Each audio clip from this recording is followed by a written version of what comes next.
Hola, ¿qué tal? Bienvenidos.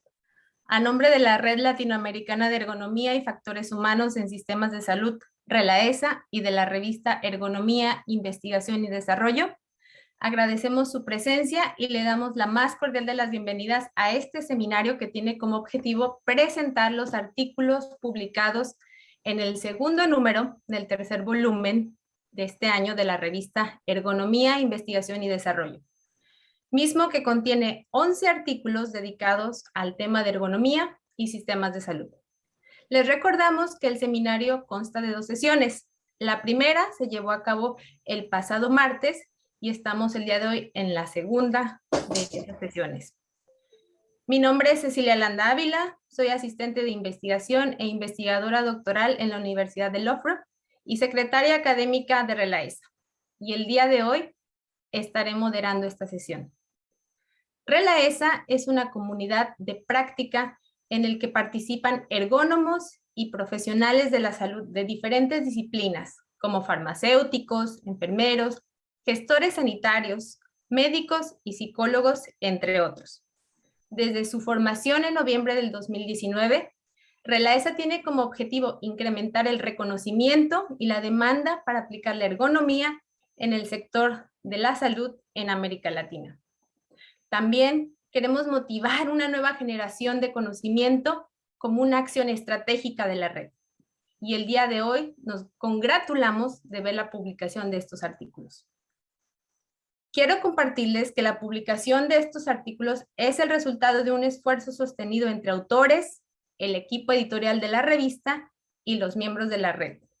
En total, me complace decirles que este número tiene un total de 11 artículos en el que participan 42 autores de Colombia, Brasil, Perú, Guatemala, México, Chile, Argentina, Panamá, Ecuador, Canadá y el Reino Unido. Nuestro más sentido agradecimiento a cada uno de los autores de estos trabajos, así como al equipo editorial de la revista, al doctor Elías Apud, Carla Estrada y Esteban Oñate.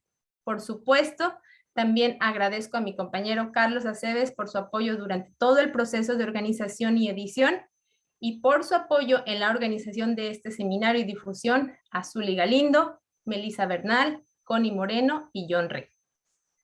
El día de hoy nos honra con su asistencia el doctor Elías Apud, ya lo tendremos al cierre de esta jornada, editor de la revista Ergonomía, Investigación y Desarrollo, así como los autores Beatriz Ibaja, Jessica Viridiana Pasarán González, Liliana Vargas Neri, Jonathan Osorio Vasco, Gabriel García Costa, Jairo Luna y John Rey Galindo. Todos ellos autores de algunos de los artículos.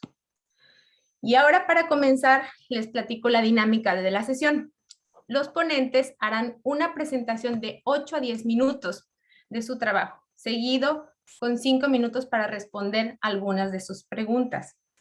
Les invitamos a que nos escriban las preguntas en el chat y trataremos de dar respuesta. Bueno, los autores tratarán de dar respuesta a todas ellas. ¿Okay? Sin más preámbulo, y porque la jornada de hoy es un poquito más larga en términos de trabajo, vamos a intentar ser igual de puntuales que el martes pasado. Damos paso a nuestras primeras autoras. Ellas son Beatriz Ibaja Terán y Jessica Viridiana Pasarán González. Beatriz nos acompaña desde la Escuela Nacional de Medicina y Jessica está aquí por el Instituto Politécnico de la Nacional de México. Nos presentan su artículo Reflexiones de las experiencias del personal de primera línea de la atención hospitalaria derivada del COVID-19, casos de Latinoamérica. Adelante, Beatriz y Jessica. Muchas gracias por tan amable presentación y por otorgarnos este espacio para compartirles lo que hicimos en conjunto de 4 autores, que en esta ocasión para la presentación estamos Jessica y una servidora. Sin embargo, bueno, es un trabajo en conjunto con Mario Mendoza Garrido y Juan Manuel Araujo Álvarez, que también nos acompaña en este momento. Pues bien, el tema que quisimos poner en la revista especial fue sobre reflexiones de las experiencias del personal de primera línea de atención hospitalaria derivada del COVID-19. pongo para también tener como constancia. Ay, ahora no me deja. Bien, lo que hicimos fue plasmar una serie de eventos que se han presentado en el personal de primera línea, revisados de documentos oficiales para poner en discusión o en la mesa eso que han vivido o las experiencias que se han tenido para revisar qué aspectos son importantes retomar nosotros como especialistas en salud ocupacional, ergonomía o cualquier disciplina que está encargada de vigilar el bienestar de los trabajadores. En este caso, bueno, nos enfocamos al personal de servicios de salud. Y evidentemente este tipo de situaciones que hemos observado o que revisamos durante el periodo de lección y de lectura de los materiales, pues quisimos resaltar primero las exigencias laborales a las cuales se han enfrentado y durante estas experiencias que han manifestado. Además de el lugar de trabajo, las áreas donde se han expuesto, también identificar eso que puede traerles como consecuencia en la parte física o mental y retomarlo para tomar acciones a partir de esa revisión. Ok, lo que hicimos fue revisar 4 países de Latinoamérica, esto por cuestiones de delimitación y de espacio, no tanto porque los otros no sean relevantes, sino más bien para poner en esto que les decía a discusión sobre lo que se ha observado. Primero revisamos, o quisimos revisar bases de datos o repositorios que fueran de Latinoamérica o en el idioma en español. Sin embargo, nos encontramos con esta dificultad de encontrar artículos que fueran en esta búsqueda, en estas herramientas. Tuvimos que ampliarlo, nos fuimos ahora en el idioma inglés, utilizamos PubMed, Web Science. Inclusive tuvimos que usar con Receipt el repositorio que nos otorgan para tener ahí mayor concentración de bases de datos.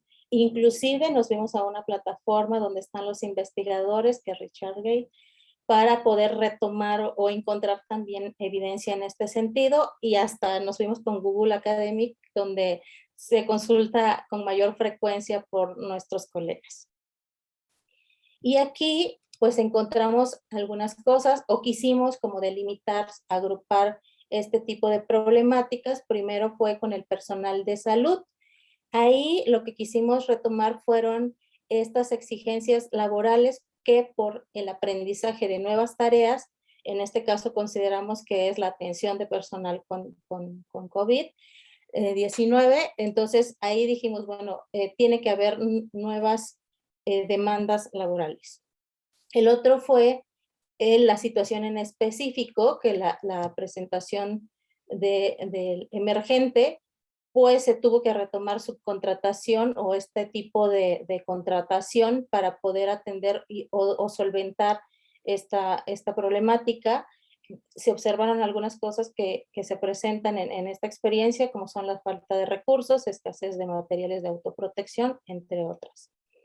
Y por último, vimos o quisimos revisar los síntomas de desgaste, cansancio psicosomáticos o algunas alteraciones que pudieran dar pie para que cada disciplina realice lo correspondiente.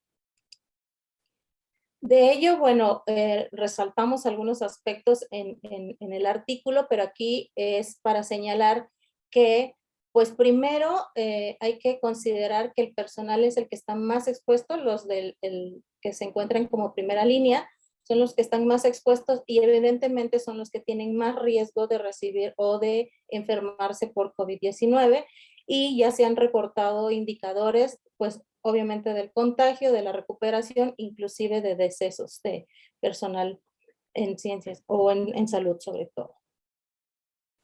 De ello, observamos algunos retos. El primero que pusimos a discusión fue respecto a la estabilidad laboral que existen algunas prestaciones que deben considerarse en este sentido. Uno de ellos es por la cuestión contractual, como es temporal, el personal tiene incertidumbre de lo que va a pasar con ellos al momento de que regresemos a la nueva normalidad. Otra, la subcontratación, trae como consecuencia también, además de estos aspectos de funciones de desarrollo o ejecución de la tarea, algunos riesgos que consideramos ponen en la seguridad de los derechos laborales y sobre todo de las garantías individuales que deberíamos considerar. Otro es la seguridad social. No hay que olvidar que aunque sea personal de la salud, necesitan recibir atención especializada porque están expuestos a una serie de afectaciones o características que evidentemente está poniendo en riesgo su salud. Otra son los recursos materiales. Es necesario que el personal tenga por lo menos los recursos básicos en su práctica profesional. Esto se ha habido o es una constante en estos espacios, sin embargo, ahorita se ha incrementado o se ha resaltado destacar. Finalmente, hay algunas consecuencias que identificamos ya como evidencia que se señalan que necesitan ser atendidas. Voy a mencionar algunas nada más para cuestiones de esta presentación, pero bueno, el resto aparece en la diapositiva, como es esto, de las jornadas laborales y los trastornos musculoesqueléticos que evidentemente por esta sobrecarga se están presentando. Algunas alteraciones psicosomáticas, cuestiones de agotamiento, y no hay que olvidar que también hay otro aspecto importante que señalan los trabajadores del área de la salud, que es como esta cuestión de orgullo, felicidad. El aspecto de orgullo no lo encontramos, pero sí en este sentido de sentirse satisfechos porque han atendido a un número determinado de pacientes y evidentemente hay personas que se han recuperado y esto forma parte del aliciente laboral. Serían como las cosas que podríamos discutir en esta situación y hacer la invitación en este sentido a través de la academia de que pues los que estamos aquí y los que así lo consideren, desde su facultad, desde su área de trabajo, podamos tomar alguna iniciativa para darle seguimiento a estos aspectos que son relevantes destacar. Y le voy a ceder la palabra a Jessica para que concluya la presentación. Muchas gracias. Un poquito menos de 2 minutos, Beatriz. Sí. Listo, gracias. Bueno, para finalizar, como conclusión, encontramos tres aspectos importantes. Ya comentaba la doctora Beatriz, las condiciones de trabajo en las que nuestro personal de salud se está desarrollando y con la que tienen que cumplir sus metas planteadas, a pesar de que son limitadas, pues encontramos que se tienen que manejar recursos suficientes, no solo desde la autoprotección como es cubrebocas, lo que es de seguridad, de protección personal, sino también va más allá. Equipo que es obviamente pues para atención a nuestros pacientes, todo el apoyo mecánico ventilatorio, medicamentos, etcétera. El respetar el derecho de la contratación, manejaban ahorita hace un momento la inestabilidad de la seguridad social, de la contratación. Ahorita hubo un exceso, una demanda de contratos indefinidos o temporales por parte del personal de salud debido a la carga de trabajo que se vio en aumento, pero finalmente pues se tiene que estudiar que se cumplan los derechos a los que ellos tienen oportunidad. Y en la parte de salud ocupacional, pues tenemos que el seguimiento de indicadores, estos indicadores han estado presentes a pesar de todo, aunque no sea pandemia, siempre ha habido estos síntomas, tanto físicos y mentales, pero a pesar de ello, ahorita se está cargando no solo el trabajo de los pacientes, ¿no? Más que nada te estás llevando también la responsabilidad propia como médico, el que tú estás preocupado por llevar a lo mejor este virus hacia tus hogares, la enfermedad hacia otros pacientes incluyendo. Entonces, toda esta carga psicológica no solamente es compartida, ¿no? Porque finalmente se están presentando aislamiento, también por así decirlo. Se están aislando los doctores de sus familias, de todo lo que tiene que ver con contacto, pues para evitar esparcir todo esto. Y dentro de la ergonomía, que es aquí el punto importante, como manejaban los trastornos musculoesqueléticos, pues están presentes, ¿no? Desde contracturas musculares que vienen a lo mejor de un estrés o de una fatiga, como pueden ser la exposición a alguna bipedestación prolongada, posturas inadecuadas o sobrecargas posturales, y pues la exposición a los riesgos y peligros a los que se van a estar presentando. Y bueno, finalmente, en la siguiente diapositiva, pues podemos concluir que se tiene que tener una educación continua en el sector salud. Esto no dejarlo a un lado siempre y cuando, a pesar del COVID, pues ya es una nueva normalidad, como le llamamos. Es una normalidad que se va a quedar ya establecida. Entonces se tiene que manejar una educación continua, tanto al personal intrahospitalario como extrahospitalario, y pues considerar las estrategias que se van a tomar en cuenta, y obviamente que fueron ya evaluadas y que sabemos que están funcionando ante esta situación, pues que fue inesperada, pero finalmente ahorita se tiene que tomar en cuenta. Y pues eso sería todo. Muchas gracias, Beatriz y Jessica. Les invitamos, ya nos llegó la primera pregunta. Antes que nada, les mandan sus felicitaciones por el trabajo y nos pregunta el doctor Carlos Aceves, ¿cuál ha sido su experiencia de acercamiento al personal de los servicios de salud? ¿Han recibido una buena respuesta cuando introdujeron todos estos factores? Bueno, todavía no hemos encontrado, o bueno, acercado como en un área formal. Ahorita la parte de la revisión fue interesante, y sobre todo como la parte de sensibilización en este sentido. Como hemos estado en diferentes espacios y hemos compartido con colegas esta situación, también se ha pues asimilado este aspecto de que no podemos dejar nada más de lado el hecho de que identifiquemos cosas, hagamos propuestas y que se quede como en el documento. Necesitamos tener el reflejo o el ida y vuelta, ¿no? De que en los espacios, sobre todo en el área legal o contractual, que se vea reflejado esta situación de que viene, o sea, las consecuencias, o sea, van a ser significativas, sobre todo en el aspecto físico y mental, y que no puede quedarse sin atenderse, porque evidentemente vamos a tener indicadores muy altos, ¿no? En cuestiones de afectaciones al personal. Digo, no en toda la comunidad, pero los que están en primera línea, pues son los que están más expuestos, que discutíamos en el documento. Entonces, todavía estamos en esa fase. Esperamos que alguien nos pueda escuchar. Primero es como hacer extensiva esta invitación, y bueno, esperemos tenga algún impacto.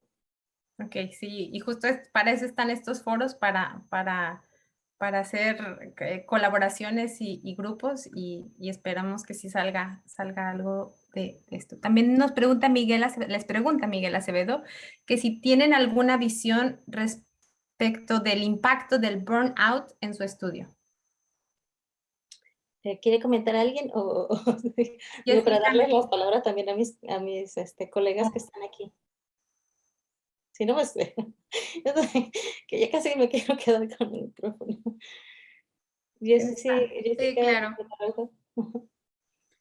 Como manejaba, aparte de la retroalimentación positiva en cuanto a la felicidad, que se ven los resultados, que ha habido mejoría hasta el momento en los estudios planteados, pues el personal de salud se lleva probablemente esa parte que le llena en cuanto a lo positivo, pero sin embargo sí se han encontrado síntomas, todo lo psicosomático. Obviamente pues el cuerpo lo tiene que expresar de alguna forma cuando hay una carga de trabajo. Entonces en ese sentido pues sí encontramos cefalea, cervicalgia, lumbalgia y cuestiones de ese tipo, incluyendo hasta una rinorrea, ¿no? El que alguna personal ocupacional expuesto y cercano de primera línea, como dicen, pues ha presentado este tipo de estrés, de fatiga, pues por las actividades que van desarrollando.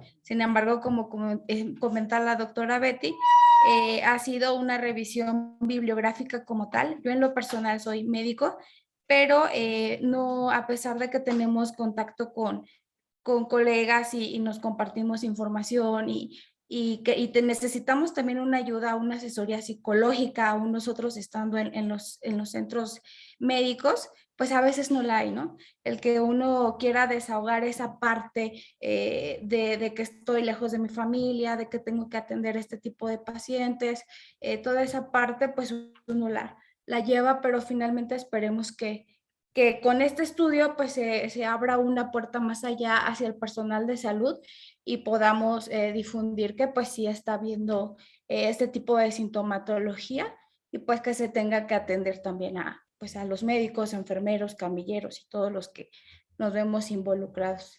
Excelente, y sí, creo que ese es un mensaje que yo me llevo de esto, de la visión holística del bienestar del personal. Sí está la parte física que es más evidente, pero toda esta carga de presiones mentales. Muchas gracias, Beatriz y Jessica, por estar aquí hoy con nosotros, y los invitamos. Había muchas consecuencias que Betty ahí nos puso, y les invito a que las lean todas en el artículo en extenso. Muchas gracias. Sí, gracias a ustedes. Gracias a ustedes. Ahora damos el paso a la doctora Liliana Vargas Neri. Ella nos acompaña desde la Unidad de Investigación en Epidemiología Clínica del Hospital Infantil de México, Federico Gómez. Ella nos presentará hoy su ponencia Panorama de los errores de medicación en Latinoamérica, oportunidades para la ergonomía y los factores humanos. Entonces, bienvenida Liliana, ya estás. Muchas gracias, Ceci. Claro que sí. Ya aquí estamos. No, estamos viendo todavía el PowerPoint con las diapositivas al lado. No es la visión extendida. Ahora sí ya. Perfecto.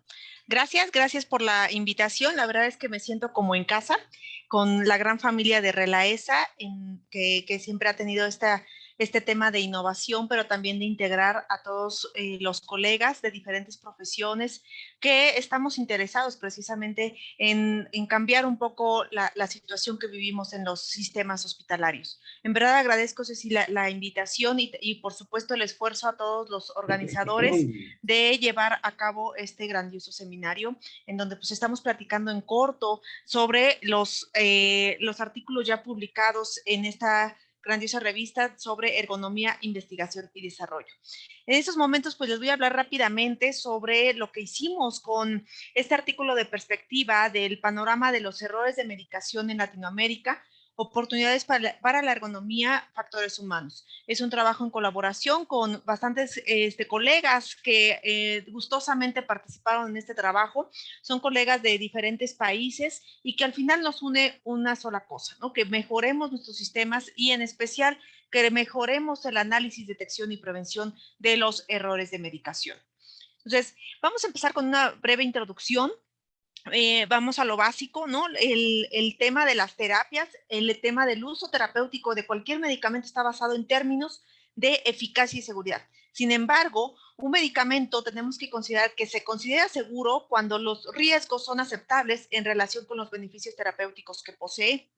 Sabemos nosotros que por toda la literatura y también por lo que sucede en las experiencias en los hospitales, y no solo en eso, sino también en los ambientes ambulatorios y de comunidad, que la mortalidad asociada a los medicamentos es elevada. Y hay que estudiarla. ¿Por qué? Porque al final es en gran medida por fallos o errores que se producen durante el uso de estos medicamentos. Los errores de medicación entonces son un serio problema en los sistemas de salud que está siendo poco abordado, que tal vez se tienen esfuerzos, pero están muy aislados, ¿no? Lo que sabemos es que los errores de medicación están comprometiendo la seguridad del paciente, están asociados con desenlaces negativos, por ejemplo, aumento de mortalidad, aumento de morbilidad, días de hospitalización e inclusive los costos de la atención sanitaria. Los errores de medicación se ha documentado en países en primer mundo, pues que precisamente están ocasionando muertes. Sin embargo, en Latinoamérica, estas estimaciones de prevalencia, pues tal vez no son tan homogéneas, no tenemos muchos datos que podamos establecer para reconocer a los errores de medicación como un problema. Y no solo eso, sino que al final el análisis que repercute para prevenir los errores de medicación quedan un poco aislados. Entonces, tenemos que como primera problemática es que estos errores de medicación no se quedan solamente en el tintero, sino que están afectando a los pacientes, es decir, están ocasionando eventos adversos. Y lo peor es que no sabemos cuál es la magnitud de todos estos errores de medicación en el sistema sanitario. Vamos a ver un análisis un poco más general, porque lo que nos preocupa en estos momentos es cómo es que se están notificando los errores de medicación. Es decir, cuáles son las políticas regulatorias, la cultura y los procesos que conlleva a una notificación y por ende a un análisis oportuno precisamente de los errores de medicación. Sabemos que si no tenemos bien este tema bien atado a todo el sistema, pues vamos a estar fomentando precisamente un desconocimiento de la notificación precisamente de errores. Y además no podemos contribuir precisamente con un aspecto preventivo. Por eso, la ergonomía y los factores humanos podríamos tener una oportunidad enorme para proporcionar herramientas y métodos que permita un mejor análisis de los errores. Entonces, en conjunto, a través de un equipo multidisciplinario, llegamos a un objetivo principal, que es proporcionar un panorama sobre las definiciones y métodos de notificación de los errores de medicación en diferentes países de Latinoamérica. Y también, con esta información, analizar cómo es que la ergonomía y factores humanos puede propiciar un buen análisis y prevención de los mismos. Para esto, pues como les menciono, es un estudio de perspectiva en donde utilizamos diversas metodologías. La primera de ellas fue analizar los documentos legislativos vigentes. Se extrajo la información de páginas oficiales, considerando guías, acuerdos, reglamentos, etcétera, de cada una de las agencias regulatorias de los países. Por otro lado, para obtener el panorama como tal de qué es lo que está pasando con los errores en los sistemas, nos fuimos a ver los estudios de revisión publicados en los últimos 20 años, que incluía precisamente los errores en las diferentes fases del sistema. Y para eso, pues, incluimos a 20 países de Latinoamérica. Posteriormente, ¿qué hicimos con esta información? Pues nos reunimos como equipo multidisciplinario en donde están participando varios farmacéuticos, pero también varios ergónomos. En este caso también tenemos a mi querido Jordan, a mi querido Carlos, que han participado precisamente con esta orientación. Si bien es cierto que este estudio es de perspectiva, nos da un panorama general sobre cómo podemos solucionar los problemas de notificación de errores. Entonces, ¿qué es lo que encontramos? Primero, con estos 20 países, lo que encontramos es una variabilidad en la definición del error de medicación. Increíblemente, pero sí. Primero, la mayoría sí lo va a definir como un acontecimiento evitable, pero tenemos 2 países que lo mencionan como sinónimo de error médico. Entonces, en este tenor, pues sabemos que cuando cambiamos definiciones o las utilizamos como sinónimo, generamos como, confusión en el proceso de aprendizaje de este tipo de conceptos. En el caso de Brasil, Ecuador y México, agregan a su definición los procesos y los sistemas relacionados que tienen que ver con los errores de medicación, pero no todos lo hacen así. Además, encontramos que 8 países de Latinoamérica no consideran la definición de error de medicación en su regulación. O sea, no existe el error de medicación. Entonces, si empezamos a ver este tipo de resultados, empezamos a entender que la situación en Latinoamérica viene más compleja, no solo es de regulación, sino de entendimiento y educación para los profesionales y para los mismos pacientes. La mayoría de los países considera la notificación de eventos adversos, es decir, el error que causa daño, o bien sospecha de reacciones adversas, pero hay muchos errores dentro del sistema que no causan daño e inclusive no van a llegar al paciente. Entonces, estos quedan todavía en el aire. Solo 6 países mencionan explícitamente la notificación del error, e independiente si produjo daño o no en el paciente. Los demás no se considera como tal para notificarse. Colombia, El Salvador, Guatemala, Paraguay y Perú mencionan que se notifiquen problemas relacionados con los medicamentos, sin hacer diferencia entre estos y los errores de medicación. Entonces, ¿qué es lo que vemos? Pues alta heterogeneidad definitivamente en la regulación de la notificación de errores y en los conceptos. Entonces, cuando analizamos esta información, pues nos fuimos a otro lado, que es la investigación, ¿no? Empezamos a buscar las revisiones precisamente que incluyeran a los errores de medicación en Latinoamérica, y pues la sorpresa fue que no vimos una revisión que incluyera a todos los errores en Latinoamérica. Esa es una de las oportunidades que vemos en estos momentos como RELAESA. ¿Y qué es lo que vemos además? Que los estudios de los errores de medicación se centran en un ambiente específico, en poblaciones específicas, en análisis y conceptos específicos. Esto dificulta tremendamente la comparación de los resultados entre los países. No sabemos quién está bien, quién está mal o quién está peor. Simplemente eso es lo que tenemos en estos momentos. Entonces, pues ya tenemos muchos problemas, pero ahora, ¿qué hacemos? Definitivamente, entre las diferentes definiciones, la oportunidad para ergonomía y factores humanos es precisamente promover el análisis de tareas y procesos que faciliten la detección sistémica de los errores de medicación. En 2 cuestión de la minutos. heterogeneidad de la notificación, y porque tenemos los reportes de errores con daño a través de diferentes herramientas, se puede promover un diseño más preciso con el uso de la tecnología y las herramientas disponibles. A veces no se necesita mucho recurso económico ni inversión, sino simplemente homologar lo que va a utilizarse en nuestros diferentes países. Las estrategias para evitar o eliminar el sistema punitivo y contribuir a la normalización de los procesos de notificación, no solo a nivel local, sino a nivel regional e inclusive mundial. ¿Por qué? Porque tenemos guías incluso internacionales para los errores de medicación. Por otro lado, en el lado de investigación, resulta que como tenemos variabilidad en los resultados, lo que podemos es integrar una perspectiva sistémica con los profesionales sanitarios, que yo espero que en este momento estén aquí muchos de nuestros colegas, que están implicados precisamente con la medicación. No nos salvamos, todos podemos estar asociados precisamente con la medicación y con los errores, por ende. Y otro concepto muy importante para ergonomía y factores humanos es que el error de medicación se vea como una ocurrencia de cualquier sistema. No es lo nuevo, ¿no? Es algo que puede suceder en nuestros sistemas, y esto va a propiciar obviamente el análisis.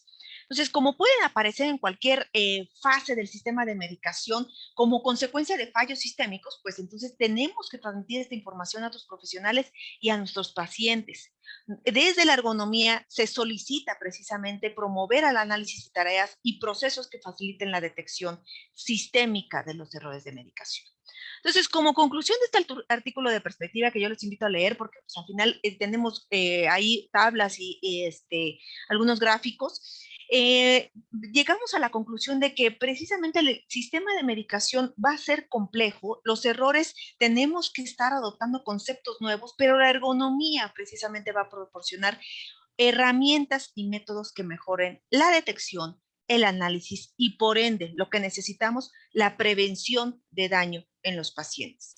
Por lo tanto, la ergonomía y factores humanos es una estrategia crucial para articular estos esfuerzos, aquí me falta, de manera multidisciplinaria para para lograr mejores resultados en la seguridad del paciente. Muchas gracias a todos. Aquí les dejo mi correo por cualquier duda, pero de todos modos aquí están todos los contactos de RELAESA para que nos puedan comunicar cualquier inquietud. Muchas gracias, Liliana, por tan extensivo trabajo, mucho trabajo detrás de esta revisión. Les invitamos a que nos envíen sus preguntas y me gustaría iniciar, ahora que tienen todos estos identificados, estas oportunidades para empezar a trabajar, ¿cuáles percibes que podrían ser las mayores barreras o resistencias de iniciar este cambio? El mismo concepto de error, mi estimada Ceci. Justo con este trabajo también ya empezamos en el Hospital Infantil de México a cambiar algunos conceptos que tal vez no estaban muy bien arraigados. Entonces, uno de estas disyuntivas es que cuando uno menciona al error dentro de un sistema, de manera cultural se admite como algo punitivo. Y además el concepto para el personal sanitario es que precisamente como es punitivo, hay que ocultarlo. Es una de las dificultades. Okay, muchas gracias. Nos comentan el doctor Rosalío, me parece muy bien plantear el análisis de tareas para resolver los problemas de atención a la salud. Sin embargo, creo que el análisis debe incorporarse desde el diseño mismo de los sistemas, los hospitales, y después descender a niveles concretos como cargas de trabajo o errores de medicación. Sí. Totalmente de acuerdo. Y aquí yo le agradezco a todos mis colegas y amigos ergónomos que nos están enseñando. Yo desde farmacéutica y dedicada a la farmacovigilancia, definitivamente esto ha cambiado la visión también inclusive de la aplicación de los trabajos que hacemos con el uso seguro de medicamentos. Okay. No sé si este comentario del doctor Rosalía y lo que tú mencionabas de la detección sistémica del error, si podías a lo mejor concluir con eso, expandir más a qué se refieren con detectar el error de una manera sistémica. Claro, mira, aquí me ha enseñado también el doctor Carlos, ¿no? Este tema que definitivamente yo lo veía desde el lado de las fases del sistema de medicación. Pero si uno suma las fases, por ejemplo, un medicamento puede estar guardadito en la farmacia, pero después este medicamento va a ser prescrito y después este medicamento tiene que ser preparado, o sea, empieza a ser manipulado y va a ser transcrito también, ¿no? O sea, el nombre del medicamento está por todos lados hasta que llega a un paciente. Pero cada una de estas fases tiene diferente personal que está involucrado, tiene diferentes tecnologías, tiene diferentes áreas, ¿no? Una de las áreas críticas, por ejemplo, es el área de preparación de medicamentos dentro de los hospitales. Cuando vemos cómo se preparan los medicamentos en un hospital, dice uno, bueno, pues es que aquí es jugar al miniatura, ¿no? Porque precisamente las áreas son poco ergonómicas, ¿no? Se puede mejorar mucho. Pero si ya lo vemos desde la perspectiva global, entonces sabemos que estos errores vistos de esta manera, pues totalmente pueden ser prevenidos. O sea, si en cada fase la vamos integrando con las personas y con toda la arquitectura que la rodea a esta persona. Excelente, Liliana. Hay una pregunta más, ya por tiempo no podemos, pero te agradecería si por el chat le das respuesta. Muchas gracias, Liliana. Muchas gracias, claro que sí, un gusto. Okay. Ahora pasamos con Jonathan Osorio Vasco. Él nos acompaña desde la unidad de Antioquia en Colombia y nos va a presentar el artículo Análisis del dolor musculoesquelético en trabajadores sanitarios durante una jornada laboral. Entonces, por ahí ya veo tu presentación, Jonathan. Todavía no es la versión hola. completa, Buenas tardes. pero adelante. Sí, ahora ya va la versión completa. Hola, muy buenas tardes para todos. Espero se encuentren muy bien.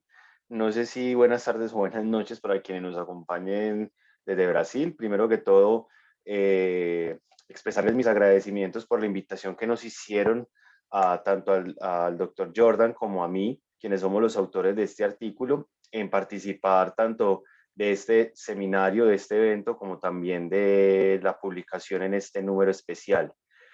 Y pues que nos dieron la oportunidad de dar un poquito de aporte al sector de la salud desde el ámbito de la ergonomía. Tal como lo contabas, nuestro trabajo es titulado Análisis del dolor musculoesquelético en trabajadores sanitarios durante una jornada laboral. Es un trabajo que venimos adelantando desde la Facultad Nacional de Salud Pública de la Universidad de Antioquia y pues, bueno, les venimos a contar esos resultados que están publicados en el artículo.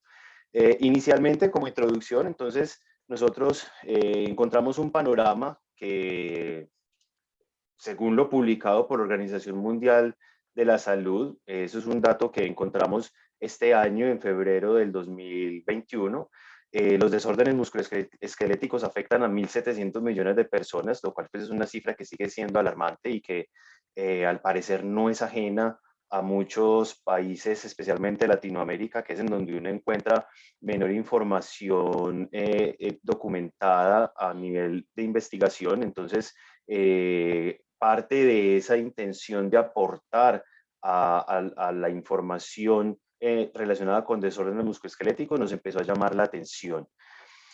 Aparte de eso, pues en Europa se reporta que el 25% de las personas reportan dolor en la espalda baja, el 45% reporta posiciones incómodas que pueden causar dolor osteomuscular en diferentes segmentos corporales.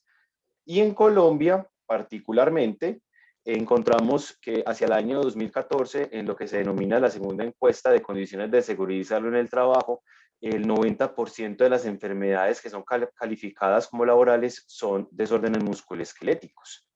Entonces, cuando hicimos un filtro y empezamos a analizar específicamente en un sector laboral, encontramos que existen en otros países reportes sobre el dolor musculoesquelético en trabajos sanitarios, pero propiamente no se hace un análisis particular directamente del dolor musculoesquelético. Entonces, nos quisimos concentrar en el sector sanitario porque vemos que es uno de los sectores laborales que tiene una mayor exigencia y carga de trabajo. Entonces, quisimos hacer ahí pues como un análisis del dolor. Adicionalmente, ya como cuestionamiento o para redondear el cuestionamiento que nosotros tuvimos para comenzar a realizar este trabajo, encontramos que usualmente los estudios o los reportes de investigaciones científicas surgen en el personal sanitario con trabajos retrospectivos, en donde usualmente los análisis parten de la última semana o de reportes que hacen los trabajadores sanitarios de la última semana, de los últimos 3 meses o de los últimos 12 meses relacionado con la sintomatología. Entonces, eso nos llevó a nosotros a preguntarnos adicionalmente qué es lo que realmente puede suceder dentro de una jornada laboral, dentro de un día de trabajo. ¿Cuál sería ese comportamiento entre el inicio y final de una jornada de trabajo? Puesto que en esa documentación que identificamos previa a nuestro trabajo investigativo, pues siempre estaban esos 3 elementos que les acabo de mencionar sobre la última semana, los últimos 3 meses y los últimos 12 meses. Entonces, nosotros nos planteamos como objetivo analizar la percepción del dolor musculoesquelético en trabajadores sanitarios de un hospital de la ciudad de Medellín, Colombia, entre el inicio y final de una jornada laboral de 8 horas. Con base en eso, entonces, nosotros también planteamos identificar los segmentos corporales con mayor frecuencia e intensidad de dolor musculoesquelético y también, pues, buscamos cuantificar los cambios de dolor ocurridos entre el inicio y final de la jornada laboral. Planteamos una metodología en donde participaron alrededor de 21 trabajadores, 12 mujeres, 9 hombres. Seleccionamos 7 puestos de trabajo. Hay que hacer aquí un énfasis que por lo complejo que es el personal sanitario y hacer estudios con personal sanitario, puesto que estas personas están en una dinámica de trabajo muy constante y es difícil poder acceder a ellos en algunos momentos del tiempo. Entonces, resaltamos esto de nuestro trabajo porque pudimos acceder a esta población que también nos permitieron el acceso a ella y pudimos pues como recolectar datos dentro de la misma jornada de trabajo. Entonces, a los puestos que pudimos acceder fue con personal que trabajaba en la unidad de cuidados intensivos, que hacían trabajo en distribución y dietética, que hacían dispensación de servicio farmacéutico, la lavandería del hospital, que hacían labores de mantenimiento y personal que estaba tanto en la zona de hospitalización y de la limpieza general del hospital. Evaluamos 21 segmentos corporales. Para hacer la evaluación utilizamos un mapa del cuerpo en donde se identificaron los 21 segmentos corporales y para hacer esa evaluación, tanto al inicio como al final, utilizamos entonces la escala visual análoga. De manera general, usamos variables sociodemográficas con las cuales reportamos los promedios y para encontrar uno de esos primeros resultados que buscábamos con nuestro estudio, esas diferencias entre el inicio y final, pues usamos una prueba la prueba de Wilcoxon y finalmente para la intensidad y la magnitud dividimos entonces en 3 niveles seccionamos 3 niveles para encontrar cuál era la intensidad y la magnitud, en donde los dividimos tal como ustedes lo pueden ver ahí en la diapositiva. Lo dividimos en dolor leve, menor a 10, dolor moderado entre 10 y 20 y mayor dolor o severo dolor mayor a 20. Al igual que con la magnitud, dependiendo del porcentaje, menor de 25% en un color verde, dolor moderado entre 25 y 50 y dolor severo mayor a 50. Entonces, como resultado, si encontramos que los segmentos corporales con mayor intensidad de dolor que encontramos es la espalda baja, como ustedes lo pueden ver en la imagen que fue generada a través de la aplicación ErgoYes, en donde se identifica que la espalda baja es la que encontramos con mayor promedio de dolor al final de la jornada de trabajo o entre el inicio y final de la jornada de trabajo. El muslo cadera derecha, la pierna derecha, el hombro derecho y la rodilla derecha. De igual manera, pues ahí se pueden identificar los demás segmentos corporales relacionados con la intensidad promedio del dolor. De igual manera, relacionado con el cambio porcentual de dolor durante la jornada de trabajo entre el inicio y el final, encontramos que el hombro izquierdo fue el segmento corporal que mayor porcentaje de cambio tuvo. Luego el brazo izquierdo, el tobillo pie derecho, el tobillo pie izquierdo y el brazo derecho. De igual manera, ustedes pueden identificar en la gráfica que también fue generada a través de la aplicación ErgoYes que hay otros segmentos corporales que también sobrepasaron esos umbrales de dolor severo que teníamos planteado. Finalmente, para mirar cambios significativos con la prueba de Wilcoxon, encontramos que si bien 20 de 21 segmentos corporales aumentaron el dolor, como lo pueden ver ustedes en esos dos recuadros, encontramos que el hombro izquierdo tuvo un cambio significativo entre el inicio y el final, lo que nos indica que estadísticamente si hubo o hay una percepción del dolor que cambia durante ese tiempo de trabajo. El muslo cadera identificó, gracias, también nos identificó con un cambio significativo. Y finalmente el tobillo pie derecho también nos mostró unos cambios significativos. Como conclusiones de nuestro trabajo, encontramos que ejecutar algunas actividades laborales en el sector sanitario pueden causar un aumento de dolor musculoesquelético al final de la jornada laboral. ¿Esto por qué lo consideramos importante? Porque como les dije al inicio, la mayoría de los estudios reportan que las personas o que los trabajadores sanitarios les cuenten si en tiempo pasado han tenido o han reportado algún síntoma de dolor. En el caso de nosotros, estamos identificando que durante ese día de trabajo, esas actividades que desarrollan están generando en esos trabajadores sanitarios una percepción de dolor que desde las actividades de seguridad y salud en el trabajo deberían de ser atendidas. Y obviamente, pues, yendo hacia la senda de la aplicación de los conceptos de la ergonomía, en donde el trabajo debería ajustarse a las condiciones de los trabajadores sanitarios. Por otra parte, se hace necesario entonces analizar los factores que puedan estar relacionados con la aparición del síntoma de dolor y que es percibido por los trabajadores y que esto entonces también nos debe invitar a tomar acciones de corrección o de acciones preventivas desde el ámbito de la ergonomía. Cabe también resaltar que dentro de nuestro trabajo estamos también explorando cuáles son esos posibles factores de riesgo que puedan afectar, que eso pues esperamos que próximamente se los podamos estar contando también. Seguimos nosotros en esa senda de buscar esas posibles conexiones o relaciones que pueden generar o proporcionar que a los trabajadores les aparezcan síntomas de dolor. Y finalmente, pues estos estudios o este estudio o esta metodología también actualmente lo estamos llevando hacia otros frentes, no solo con los trabajadores sanitarios, sino que también estamos explorando con otros sectores como la manufactura, el sector floricultor y otros en donde pues estamos tratando de hacer una mirada mucho más holística desde la percepción de la ergonomía física. Bueno, este era nuestro aporte, este es nuestro aporte a este trabajo de comunidad en red en la ergonomía, especialmente en el sector sanitario, que en todos los países del mundo y en Latinoamérica ha enfrentado por la pandemia del COVID un trabajo en sobreesfuerzo y creo pues que son parte de los grandes héroes de toda esta coyuntura que nos ha pasado como humanidad. Finalmente, pues muchas gracias y pues atentos a sus comentarios. Muchas gracias, Jonathan, por su presentación. También a Jordan, creo que por aquí está, nos acompaña el día de hoy. Nos preguntan en el chat, antes que nada, una excelente presentación.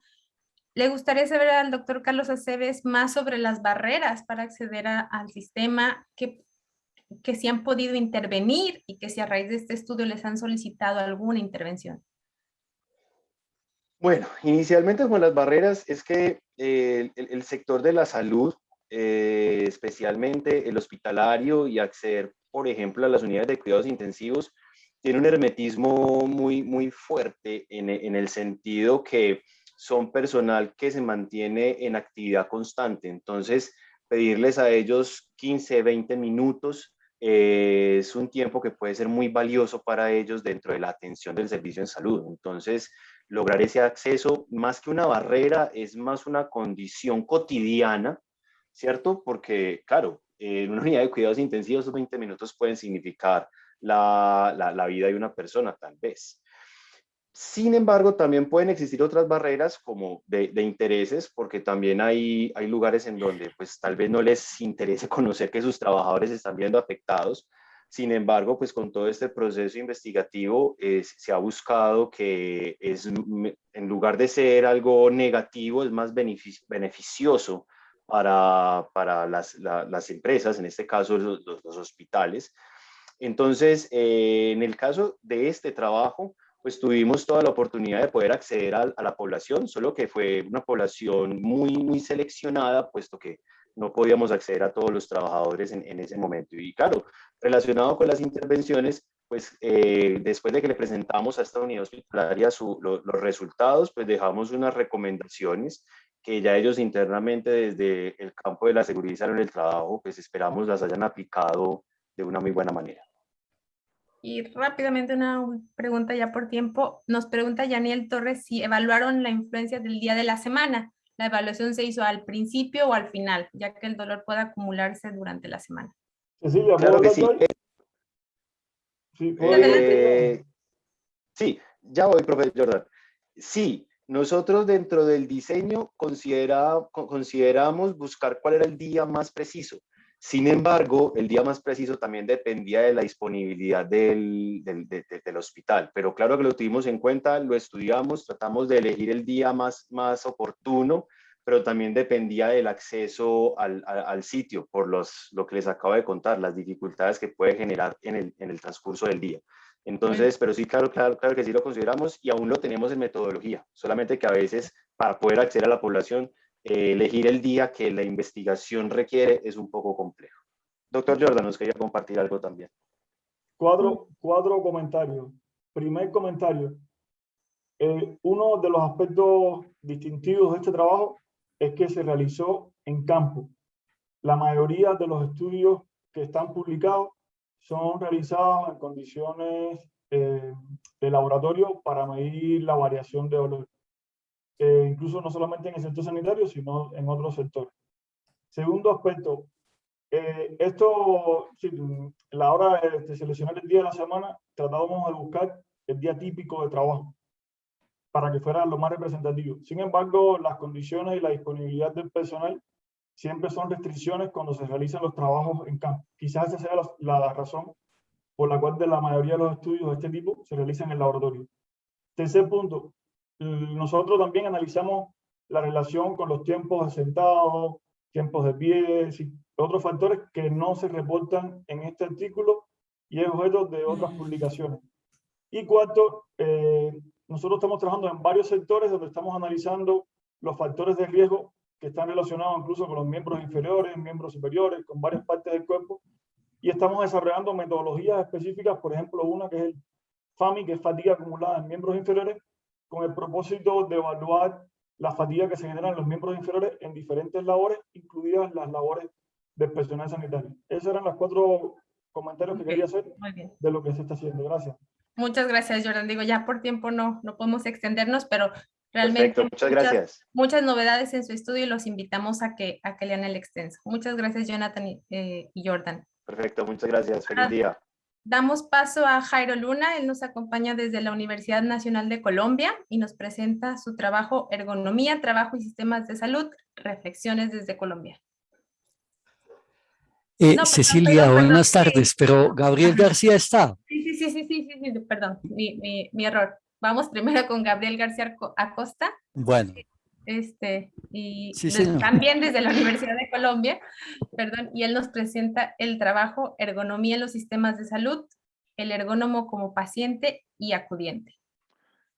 Bueno, muy buenas tardes. ¿Me avisan si queda la pantalla en presentación completa? ¿Me escuchan bien? Sí, lo escuchamos perfectamente. Bueno, muy bien. ¿Quedó en presentación completa? No, todavía no. Ok. Ahora sí, ya. Adelante. Bueno, pues primero muchísimas gracias por la invitación. Veo aquí personas conocidas de hace muchísimos años como el doctor Rosalío Ávila, un saludo muy especial. Este trabajo lo presentamos dos personas. Aquí también me acompaña la doctora Karen Lange, es doctora en salud pública, y yo que aparte de estudios de diseño y ergonomía, pues tengo un doctorado en temas de innovación. Bueno, esta presentación es desde las experiencias como paciente y como acudiente, y esa imposibilidad de separar el rol de ser paciente y acudiente. Se recogen en el artículo Vivencias de Salud desde el año 95 hasta el año 220 de dos pacientes ergónomos que han vivido bueno, en varias partes, pero que esas situaciones de salud en particular se vivieron en México, en Guatemala, en Colombia y particularmente en Alemania. Vamos a hacer un proceso muy básico de la metodología, pero lo pueden ver a fondo en el artículo. Nuestro abordaje fue un proceso cualitativo interpretativo sustentado en 4 aspectos fundamentales. Lo primero es recuperar la noción de las anécdotas como un método fenomenológico hermenéutico. En otros campos, principalmente en la sociología, pues son muy utilizadas. Hay algunos casos en el campo de la salud y en ergonomía, y ahí se citan en el artículo. Nosotros consideramos que es una alternativa frente a la hegemonía de la objetivación, cuantificación. No quiere decir que no lo ejerzamos y no lo hacemos, pero nos parece importante crear una alternativa de una objetivación hacia una construcción vivencial, o más bien desde una construcción vivencial. El tercer aspecto es la tradición de la observación. De hecho, los enfoques etnográficos son una persona, comillas, neutra, observando situaciones, pero en este caso, pues es la observación vivida por nosotros como anécdotas que nos permiten hacer un proceso de investigación, comprensión, sobre todo desde la complejidad semiótica de lo que significan las vivencias. Y por último, pues es un proceso que desde los factores humanos y la ergonomía nos puede llevar a un proceso o nos llevó a un proceso reflexivo deductivo, en este caso particular con los sistemas de salud que comprendemos como instituciones, normas, personas que interactúan en un proceso de... Vamos a narrarles entonces una de las anécdotas para ponerlos en contexto. Una tenosinovitis bacteriana en mano, el rol del ergónomo paciente. Me pusieron en una sala de cuidados intermedios con unas 15 personas aproximadamente y con diversidad de patologías. El ortopedista llegó al final de la jornada y al ver mi mano inflamada me dijo: mañana a primera hora lo operamos. Debemos hacer limpieza urgente. Primera operación, limpieza en palma y subida a cama con tratamiento de antibióticos estándar. A los pocos días no desinflamaba mi mano y salieron resultados de una bacteria resistente a antibióticos. De una vez me cambiaron de habitación compartida y me aislaron en una habitación solo de cuidados intermedios. Segunda operación, y después de hemocultivo se definió un tratamiento con antibióticos de tercera generación. Ahora vamos a ver el rol del ergónomo como acudiente en la misma experiencia. La administración de medicamentos era vía intravenosa. Le pusieron la venoclisis en el brazo, en el pie y hasta en el cuello. Sobra decir el maltrato que sufrió y lo experto que se volvió manejando y velando las válvulas respectivas. Pero lo más grave para mí fueron las variaciones en los horarios de aplicación de los antibióticos. Dependiendo del jefe de turno, se hacía bien o se atrasaban. Y mi esposo se daba cuenta y se preocupaba. Tal fue su falta de confianza que comencé a quedarme por las noches para verificar y estar yo pendiente de ello. Cuando ya no pude más del cansancio, contratamos enfermeras externas a nuestro costo para que lo acompañaran de noche. Pasaron más días y no se desinflamaba. Fui programado para una tercera cirugía. Le dije al joven médico residente, a propósito, estudiante de nuestra universidad, ¿es posible que tenga otra bacteria? Su respuesta fue, eso es casi imposible. No hay mayor evidencia científica de dos bacterias distintas actuando simultáneamente. En junta médica, entre infectólogos e internistas, me cambiaron 2 veces los esquemas de medicamentos, utilizando ya antibióticos de cuarta y última generación con disponibilidad de adquisición y acción limitada. Recuerdo que me alcanzaron a dosificar con un antibiótico fotosensible y tuvieron que cubrir con esparadrapos toda la sonda hasta la venoclisis, hasta que llegó en otro turno otra enfermera jefe y dijo, no, eso ya no, porque no lo cubre la atención estipulada por la EPS. Yo le llamo la adivinación científica. Esto ya lo había vivido antes, en otras experiencias. Básicamente consiste en la aplicación de antibióticos a ciegas en lo que salen los exámenes de hemocultivos, a ver si le atinan al bicho. Me disculpo si esto ofende a los médicos, pero es lo que como esposa sentía. Los análisis bacteriológicos requieren de varios días para obtener resultados, pero los médicos no pueden esperar para actuar. Entonces prueban primero con antibióticos de amplio espectro para luego ir aplicando medicamentos más específicos. Pasados unos pocos días, no recuerdo si fue mi cirujano o la doctora internista de turno, me dio la noticia que en el nuevo hemocultivo aparecía una nueva bacteria nosocomial y que debía ser sometido a un examen del corazón y a un examen de la mano para ver si había daño cardíaco y la infección había hecho daño en los huesos, rematando con la necesidad de una cuarta operación de drenaje. Me derrumbé al hacer conciencia del peligro de muerte.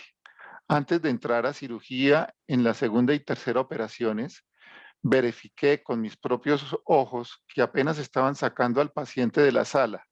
Yo sentado contemplé cómo rápidamente frente a mí unos auxiliares sacaban campos y sábanas con sangre y los dejaron a un lado de mi silla de ruedas, esperando a que otra encargada llegara con una bolsa para sacarlos. Nunca llegó. En uno de los momentos en que acompañaba a mi esposo durante su estancia en la clínica, llegó la fisioterapeuta para que él realizara algunos ejercicios. Yo le pregunté sobre las terapias para que recuperara la movilidad de su mano. Ella aseveró, haga lo que haga, nunca va a recuperar el 100%. Si mucho, llegará al 90%, pero olvídese de más. El rostro de mi esposo se descompuso inmediatamente y casi llora.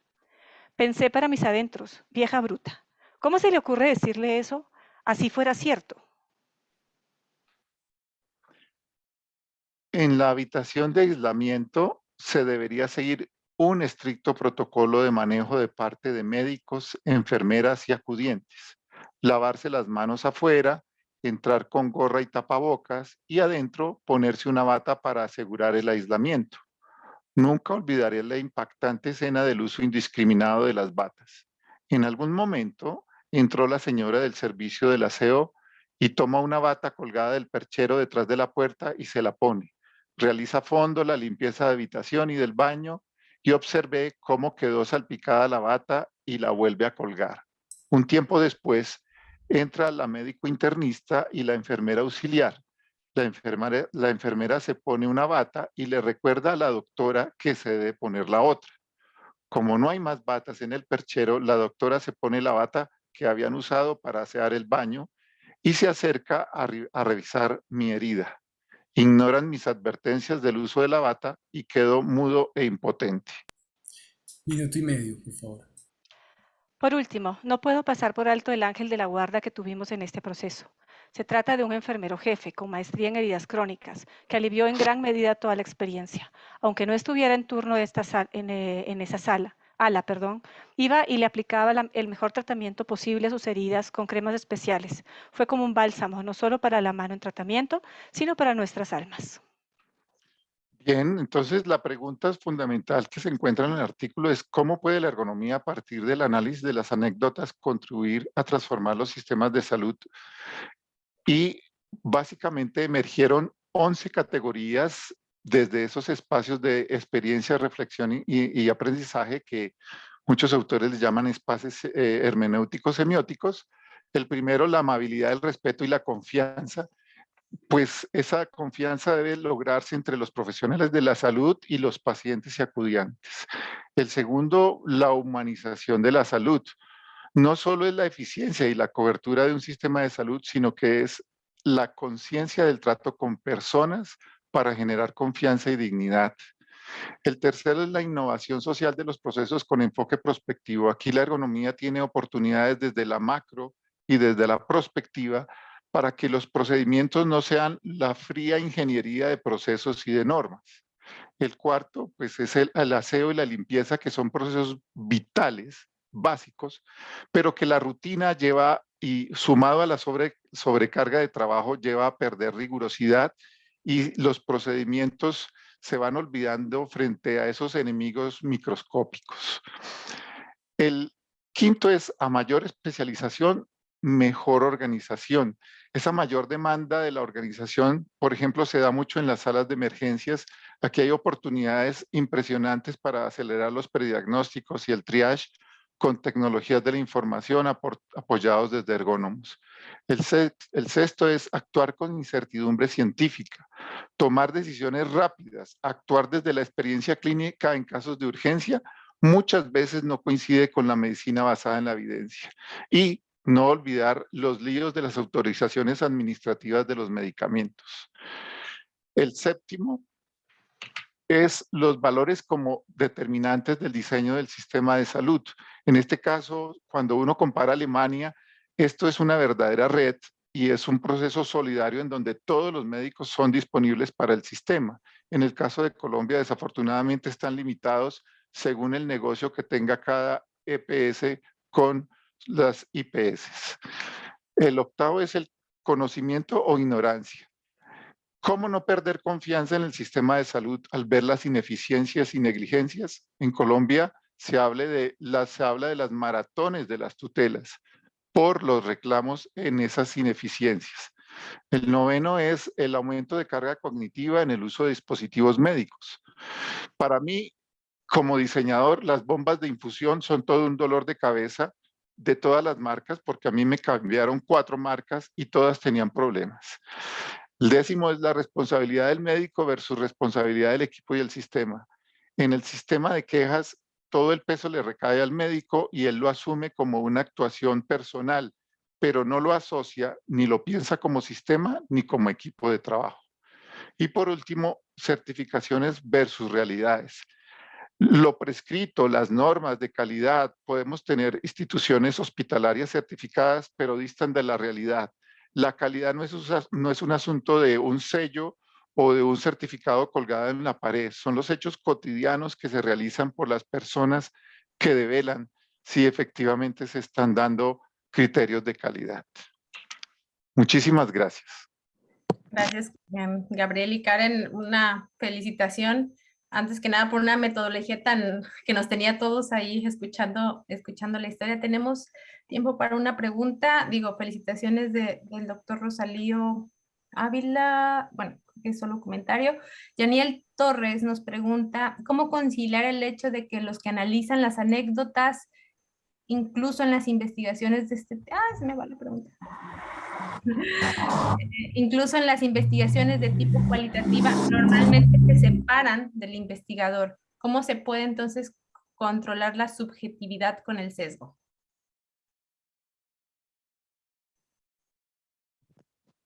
¿Contestas tú, Gabriel, o contesto yo? Si quieres, contestas tú esa parte. Gracias. Bueno, no se puede separar, ¿sí? Es decir, el punto es uno entender que está hablando desde esa subjetividad y que en realidad la subjetividad está siempre. O sea, lo que pasa es que tendemos a pensar que las cosas pueden ser objetivas, pero en realidad la objetividad no existe. O sea, nosotros establecemos una serie de parámetros y lo que hacemos finalmente es que todo está en cualidades, pero lo que hacemos es que las cuantificamos y a partir de esas cuantificaciones, o sea, que le damos una escala numérica, creemos que es más objetivo, pero en realidad no es objetivo, o sea, no es que sea más objetivo o menos objetivo. Entonces, digamos que en esto, digamos que este estudio cabe en lo que se llama las autoetnografía, que por supuesto tienen un sesgo que se llama digamos, un peligro que es la autoindulgencia, digamos, ¿sí?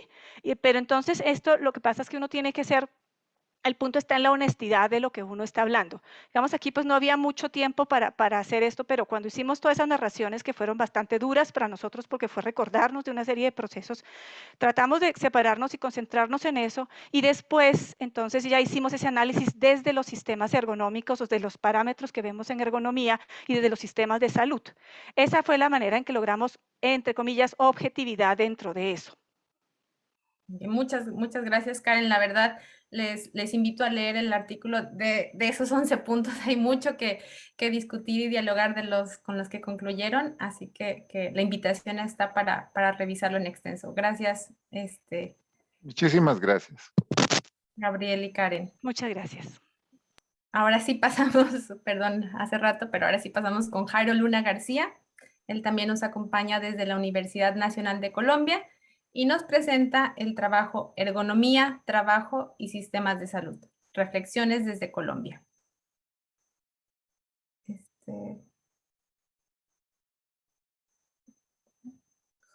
Seguimos viendo, creo que si estás por ahí, no te escuchamos, Jairo.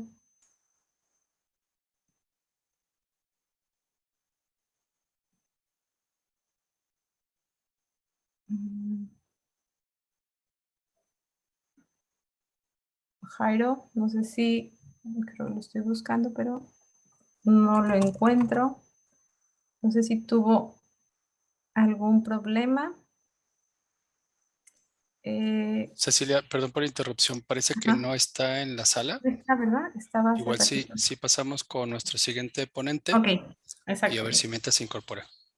Ok, entonces ahora le voy a pedir entonces a John Rey Galindo, si por favor nos acompaña para presentar, él nos viene ahora a presentar el trabajo Herramientas de ergonomía en los sistemas de salud, alternativas para el mejoramiento de las tareas y la tecnología.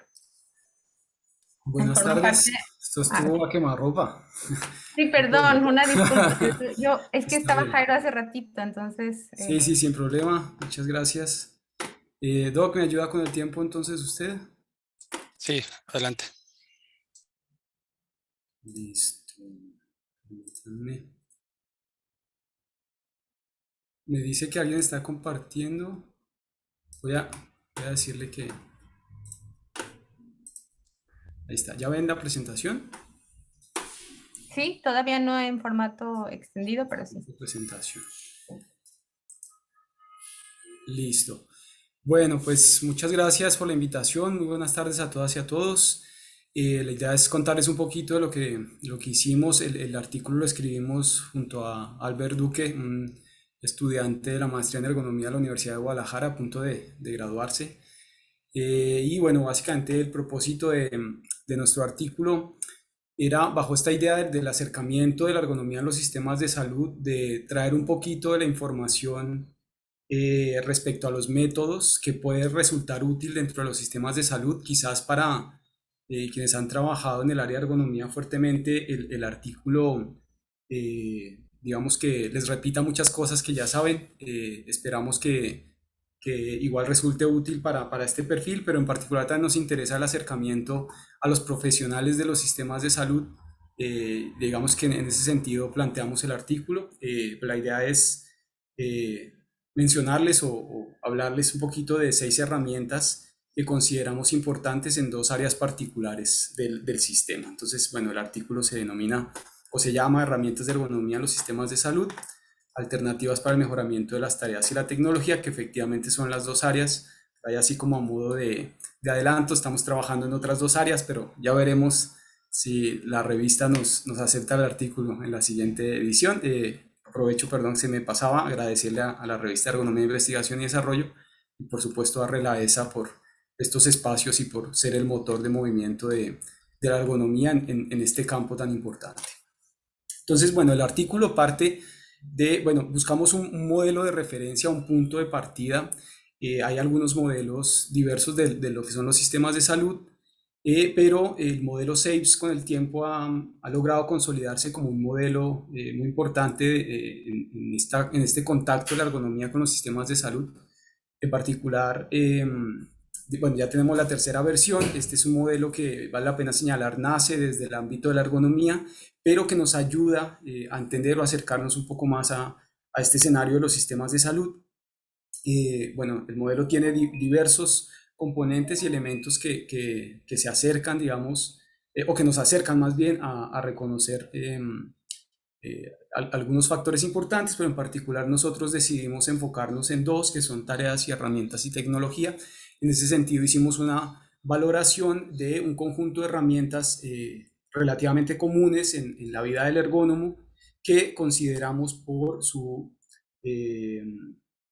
digamos que por su nivel de flexibilidad y por la posibilidad de aplicación, podrían resultar ser herramientas muy útiles para estos sistemas. Entonces, bueno, en relación a las tareas, identificamos tres herramientas particulares. La primera es el famosísimo HTA, el análisis jerárquico de tareas. El análisis jerárquico de tareas nos permite una visualización, digamos que a nivel general o a nivel muy particular, de los procesos que se llevan a cabo.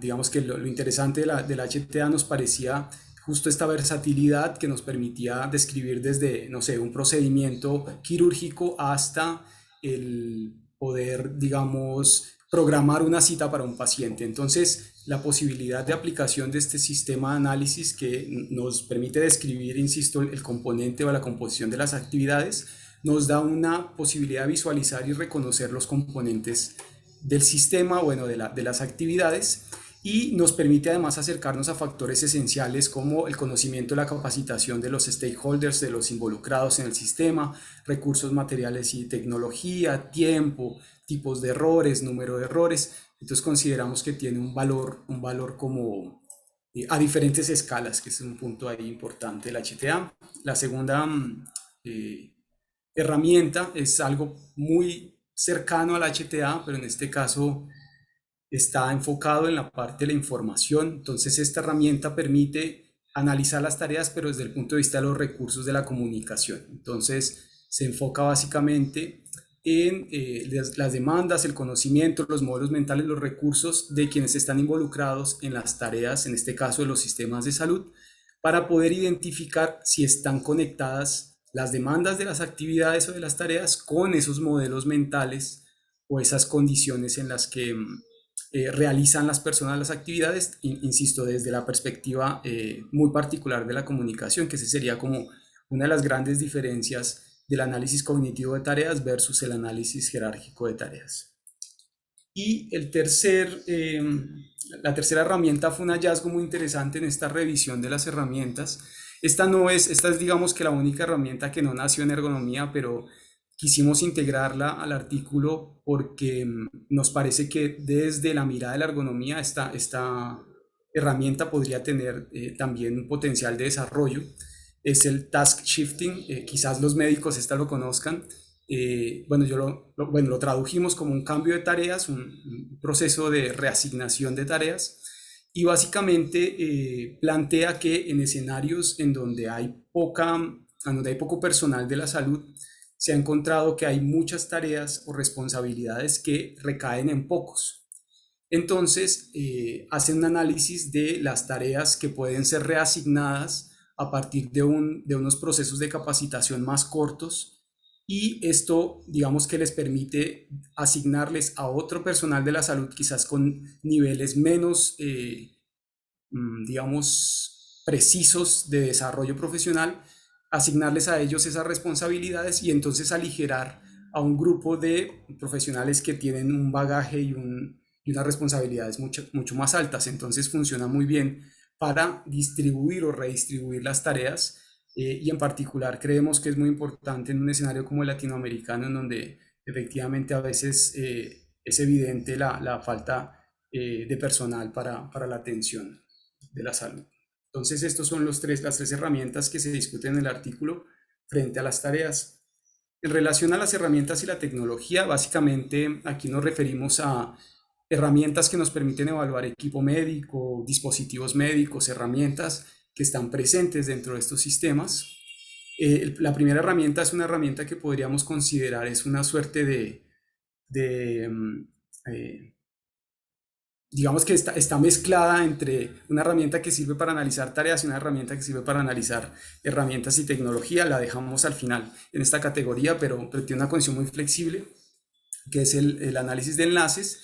Y este básicamente nos permite identificar cómo es la interacción, en este caso puede ser de un médico, de un enfermero, no sé, con algún dispositivo médico, reconocer, por ejemplo, las formas de interacción, identificar patrones y sobre eso identificar posibles mejoras en el diseño del dispositivo o llevarlo a otra escala, por ejemplo, en un espacio, en un quirófano, e identificar los movimientos en ciertas actividades y entonces empezar a ver cuáles zonas del quirófano se relacionan más y reordenar el espacio. Entonces es una herramienta muy simple, pero al final puede ser muy efectiva en relación a un proceso de reordenamiento de los elementos, ya sea del equipo médico o de un espacio, como en el caso de la derecha.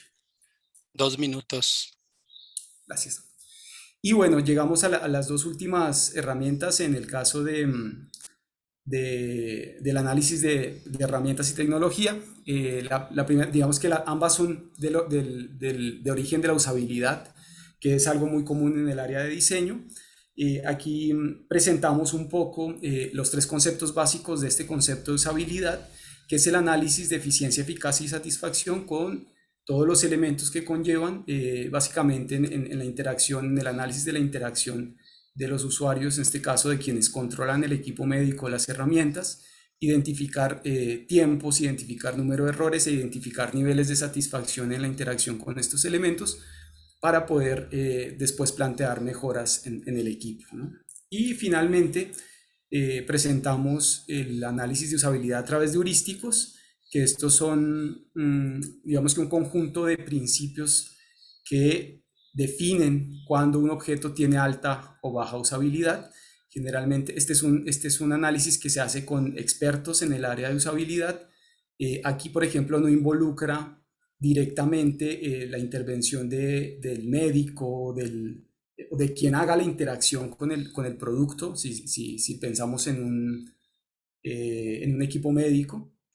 En este caso más bien se le pide a los expertos llevar a cabo ciertas tareas y desde su expertise elaboran una especie de diagnóstico a partir de estos principios que permiten identificar puntos o zonas de mejora. Entonces, bueno, aquí también se presenta esta herramienta y como conclusiones, bueno, importante entender que al final, por la naturaleza sistémica de los sistemas de salud, este tema conector conectado entre todos los elementos que conforman los sistemas, es importante encontrar herramientas versátiles. Consideramos que las que aparecen en el artículo funcionan en ese sentido. Por supuesto hay muchas más. La invitación también es digamos, a seguir ampliando la información en este sentido. Importante también que las herramientas funcionan a diferentes escalas. Podemos hacer análisis de estaciones muy puntuales de trabajo o del sistema más amplio.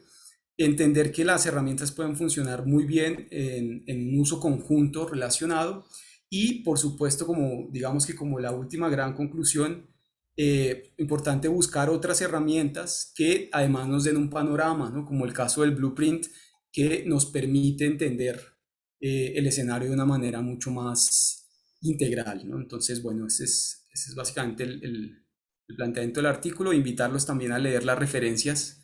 Quizás ahí se pueda ahondar en lo que aparece en el contenido. Muchas gracias. Gracias, John. Les invitamos a que nos envíen sus preguntas y en lo que llegan yo empezaría de todas estas herramientas que nos presentas. Bueno, ya ¿cuál sería lo mejor para alguien que todavía no se ha acercado a la ergonomía, no tiene esa experiencia previa? ¿Cuál de ellas podría ser como un primer paso, ¿no? La más amigable, por así decirlo? A mí me parece que el HTA tiene un nivel de complejidad relativamente bajo, que además se aprovecha mucho de la experiencia de quien realiza las actividades. Entonces, en ese sentido, puede resultar muy útil. De cierta manera, a través del HTA podríamos vaciar la experiencia de los involucrados en los procesos y sobre eso empezar a revisar puntos de mejora, ¿no? Entonces, yo pensaría que el HTA es una muy buena herramienta en este sentido. En realidad, la gran mayoría tienen niveles de aplicación relativamente simples. Yo pensaría que la que quizás se aleja un poco más es la de los heurísticos, justo por su naturaleza frente a quienes aplican el proceso. Pero yo pensaría que todas tienen ese nivel de flexibilidad, quizás la que más, el análisis jerárquico. Ok, muchas gracias, John. Nos pregunta Gabriel García, existe el tema de la usabilidad, pero en equipos individuales. ¿Conoces estudios que relacionen la usabilidad en conjunto de relaciones e interdependencias con varios equipos? Sí, cuando se trabaja, bueno, ahorita específicamente, quizás Gabriel no le podría mencionar así específicamente este trabajo.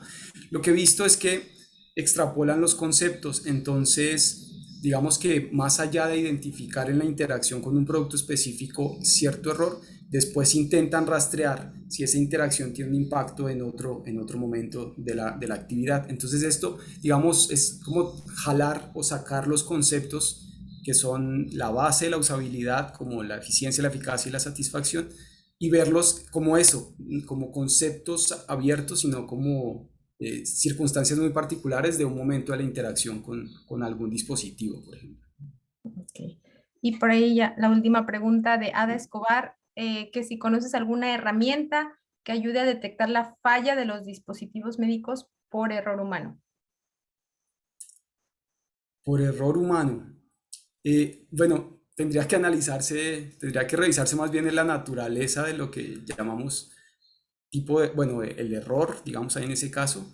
Generalmente, por ejemplo, uno de los principios de los heurísticos tiene que ver con que la tecnología debe hacer, o sea, es un elemento básico, debe informar sobre algún funcionamiento erróneo. Entonces yo pensaría que dentro de ese concepto heurísticos podría encontrar algo, pero no sé si hasta el punto de establecerse como el concepto de error humano. O sea, al final no estaría muy seguro de que desde ese heurístico se abarque todo el concepto. Muchas gracias, Johnny. Otra vez el tema del error, ¿no? De tener ese concepto claro, creo que por ahí también hay una gran oportunidad. Muchas gracias, John. Muchas gracias a todos, muy amables. Ahora sí tenemos a Jairo, ya está por aquí acompañándonos de nuevo. Entonces, él nos acompaña desde la Universidad Nacional de Colombia y nos presenta el trabajo Ergonomía, Trabajo y Sistemas de Salud, Reflexiones desde Colombia. Así, a ver. ¿Sí está por ahí, Jairo? Sí, estoy por aquí. Muchas gracias, ya, tercera vez. Espero no tener dificultades. Me disculpan que ha estado inestable en esta sesión mi internet, pero pues espero que ahora no haya problema. Quiero confirmar si están viendo mi pantalla. Sí, pero todavía la versión con las diapositivas por un lado. Ahora sí ya. Excelente. Bueno, no sé, se pasó la diapositiva. Bueno, buenas tardes a todas y todos. Muchas gracias por este espacio. Estoy muy contento de escuchar y ver todas estas calidad de presentaciones. Nosotros queremos compartir con ustedes un ensayo que hizo parte de la revista de Número Especial bajo el título de La ergonomía, trabajo y sistema de salud, reflexiones desde Colombia, y es un ejercicio que hicimos en conjunto un grupo de profesores de la Universidad del Valle, que está situado en Cali, en el occidente colombiano, y la Universidad Nacional de Colombia, sede Bogotá, particularmente un grupo de trabajo del cual también hacen parte la profesora Karen y el profesor Gabriel, que ya hablaron, junto con los profesores de la Universidad del Valle, Juan Carlos Velázquez, Lesbi Gómez, Aida Josefina Rojas y Carlos Andrés Fandiño. Este ejercicio que nosotros hicimos para presentar este manuscrito tiene que ver con un trabajo que se viene adelantando bajo el apoyo de la Asociación Internacional de Ergonomía para impulsar un doctorado en este campo que pretende ser una oferta para la comunidad académica de la ergonomía en el ámbito latinoamericano.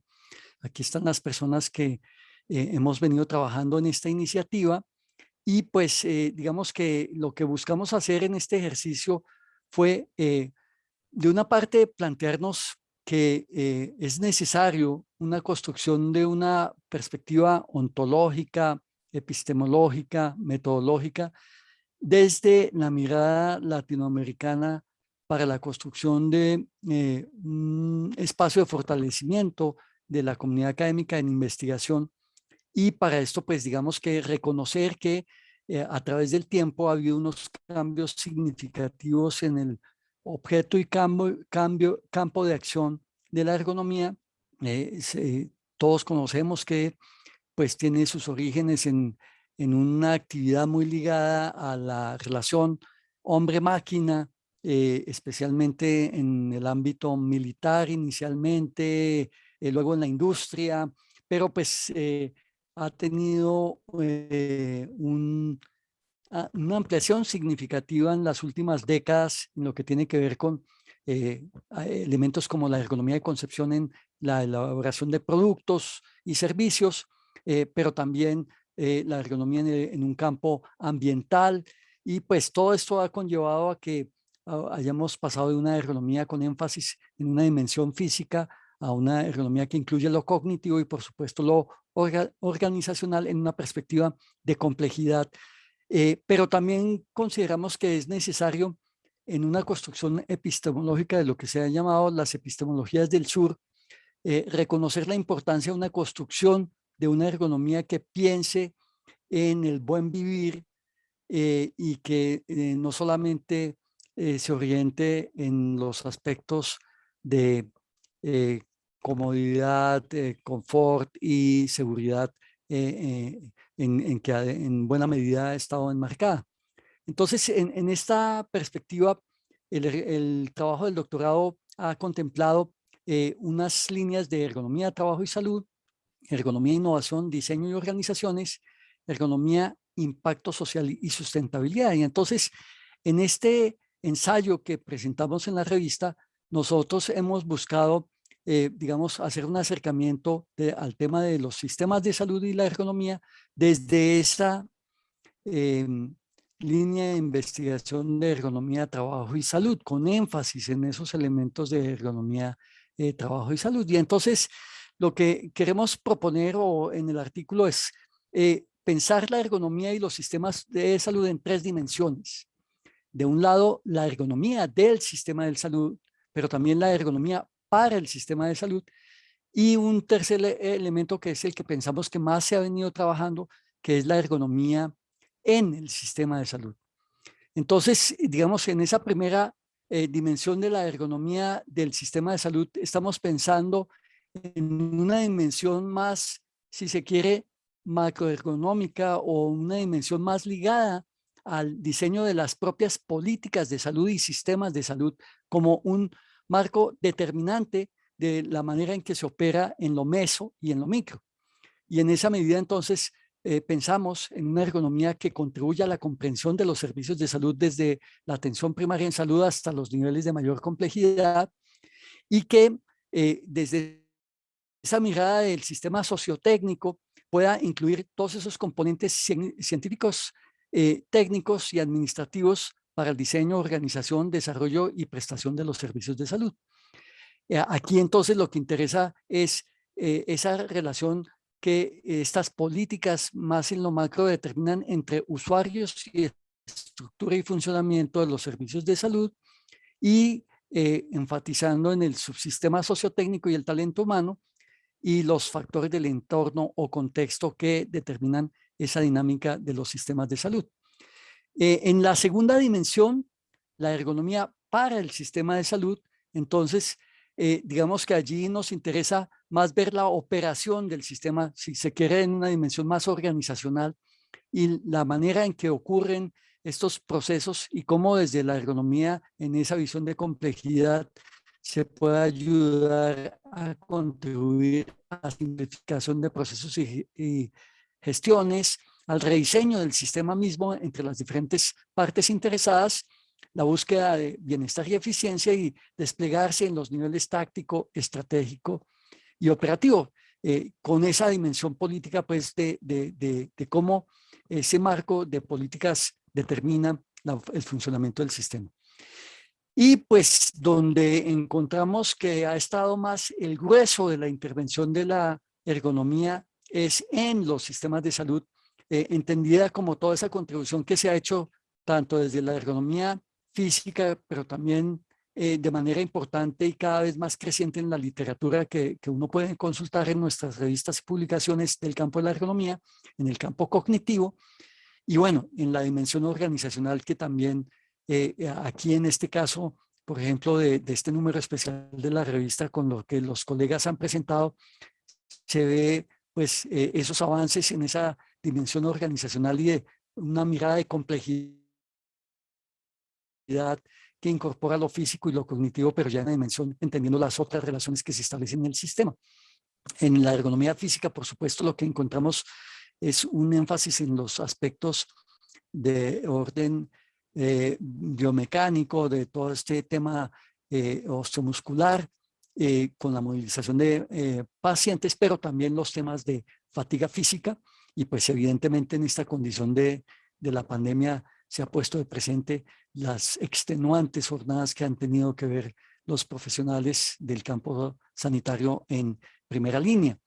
En la ergonomía cognitiva, pues lo que hemos encontrado sobre todo es cómo se le ha dado un reconocimiento a que lo que se había naturalizado por mucho tiempo en el sector salud de muchas relaciones jerárquicas y muchas condiciones de sobrecarga psicosocial, pues se ha puesto en evidencia y la necesidad de controlar y confrontar esas culturas que determinan un sobreesfuerzo psicosocial y por supuesto la emergencia de este tema del burnout que se ha vuelto un verdadero problema para el personal sanitario. Hay muchos estudios en el campo de la ergonomía, pero también en diferentes aspectos de los otros profesionales de la salud, de la medicina y de demás.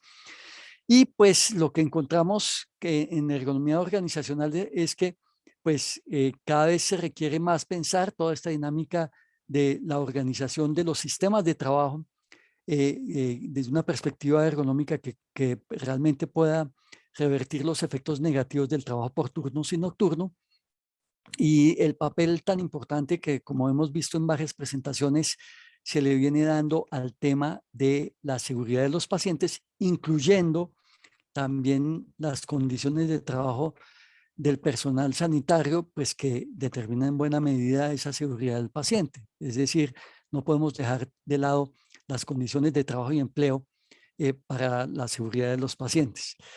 La realidad es que en nuestro contexto colombiano, el modelo de énfasis en el aseguramiento en salud genera unas condiciones ergonómicas para el desempeño de los sistemas de salud y las condiciones de atención a los pacientes, pero también las condiciones de trabajo que, como el testimonio que la profesora Karen y el profesor Gabriel hacían, pues muestra unas dificultades estructurales muy importantes que ha conllevado a que haya un debate muy fuerte sobre la necesidad de reorganizar en profundidad el sistema de salud en Colombia.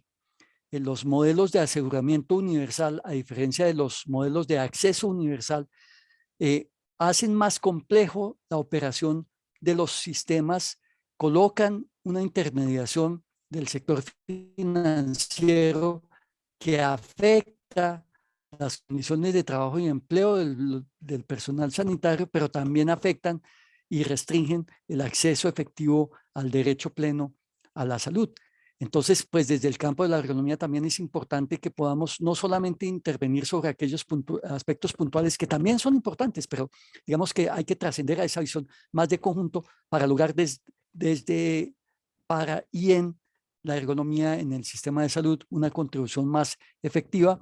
Y pues esta condición de la pandemia nos ha puesto de presente los problemas que requieren entonces un rediseño en profundidad, y pensamos que contar con un doctorado es la mejor manera de contribuir a que haya un escenario que en profundidad ligue la investigación a, digamos, la reorientación de las políticas, los sistemas y las prácticas y ya los aspectos operacionales de los sistemas como el sistema de salud. Yo dejo el tiempo ya para las preguntas y las observaciones de los colegas. Muchas gracias. Gracias, Jairo. Muy interesante presentación. Les invitamos a que nos hagan las preguntas a través del chat. Y me gustaría preguntarte si en este desarrollo del doctorado ha habido acercamientos con el sector salud en específico, y cuál ha sido su respuesta, cuáles son sus expectativas de esos egresados del doctorado de ergonomía.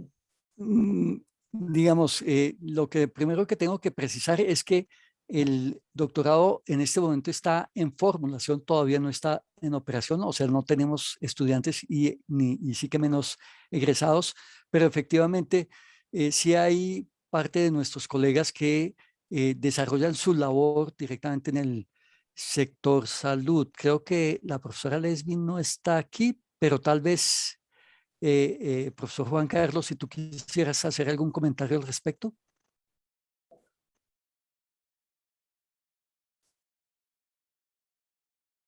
Sí, Jairo, buenas tardes a todos.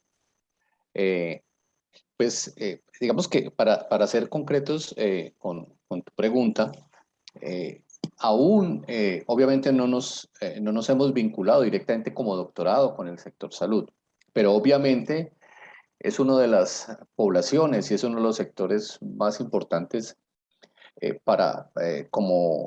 digamos, como objeto de estudio, como población de estudio en el doctorado. Entre otras porque desde América Latina hay que plantear muchas reflexiones acerca de los servicios de salud, acerca de las políticas de salud, acerca de la atención en salud y, digamos, ese crisol de modelos que existen, que es la mayoría han sido copias y muy malas copias de modelos, digamos, del occidente, del noroccidente del mundo. Entonces, digamos que una de las reflexiones que se tiene que plantear el doctorado, y bajo esta concepción que planteó Jairo de las epistemologías del sur y desde la misma ontología, es realmente estos modelos, estos servicios de salud atienden las realidades en salud de la población y las realidades en salud de los trabajadores de la salud. Pienso que eso es un tema muy importante que debemos debatir, debemos cuestionar y debemos investigar al interior del doctorado. Y de allí que queremos dar muy seguramente la posibilidad no solamente de, pues obviamente de estudiar los modelos existentes, sino que el doctorado debe tener un compromiso como doctorado de crear nuevo conocimiento frente a cuáles realmente son los modelos y las políticas que requieren nuestros servicios de salud para América Latina. Entonces, esa es la reflexión que hemos venido desarrollando desde la construcción del doctorado.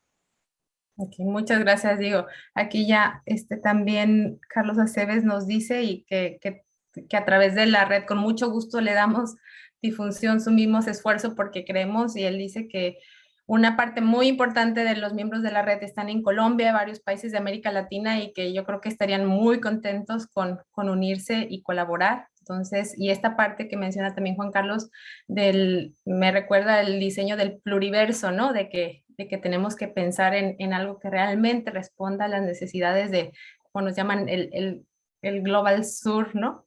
Entonces, esa perspectiva también del enfoque sociotécnico y de sistemas y de repensar algo que sea para nosotros, creo que también a mí me emociona mucho y me uno ahí a ayudar, a colaborar en lo que pueda. Bueno, Karen nos comenta, voy a dar lectura, dice, ella también es parte de este doctorado, dice, para complementar la respuesta, hay grupos de investigación en el doctorado que se orientan específicamente al sector salud. Uno de ellos es la evaluación de tecnologías médicas y otro de ellos es el grupo de salud pública. También aquí, muchas gracias Karen, y también Ángela Caro desde Colombia ya dice, ya presente, se apunta también para sumar esfuerzos y que ya vemos que hay mucho trabajo. También Erika Ávila nos dice presente para el doctorado, ojalá pueda estar disponible en línea, ya que yo estoy en México. Entonces ya ven que hay interés y justo ese fue, yo creo que una de las razones principales también de este simposio, ¿no? Empezar a replantear no solo de qué puede hacer la ergonomía en los sistemas de salud, sino en los sistemas de salud de Latinoamérica, ¿no? Nuestros retos, nuestros propios desafíos. Pues muchas gracias, Jairo, Juan Carlos y los demás coautores que también veo que estaban aquí por su presentación. Muchas gracias y pues por supuesto que para nosotros el vínculo con la red es fundamental y digamos que el escenario de trabajo colaborativo es clave para este impulso del doctorado. Y pues esperamos, por supuesto, contar con todos ustedes para fortalecer este trabajo conjunto que debe beneficiar a nuestros países y debe beneficiar a nuestros sistemas de salud. Muchas gracias de nuevo por la invitación. Gracias. Muchas gracias.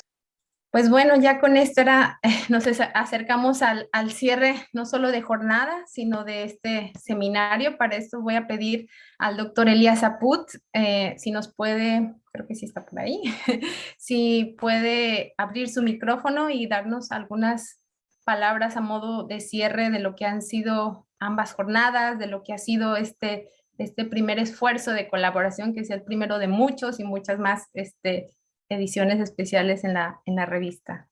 Doctor Elías. Muchas gracias, Cecilia. ¿Me escuchas? Bueno, sí. La verdad que, estimados colegas, ha sido verdaderamente un agrado muy grande poder haber participado en estas dos sesiones, ¿no? Tanto la de anteayer como la de hoy. Y que primero que nada vimos un paseo por el sector salud donde vemos que está todo por hacer, ¿no?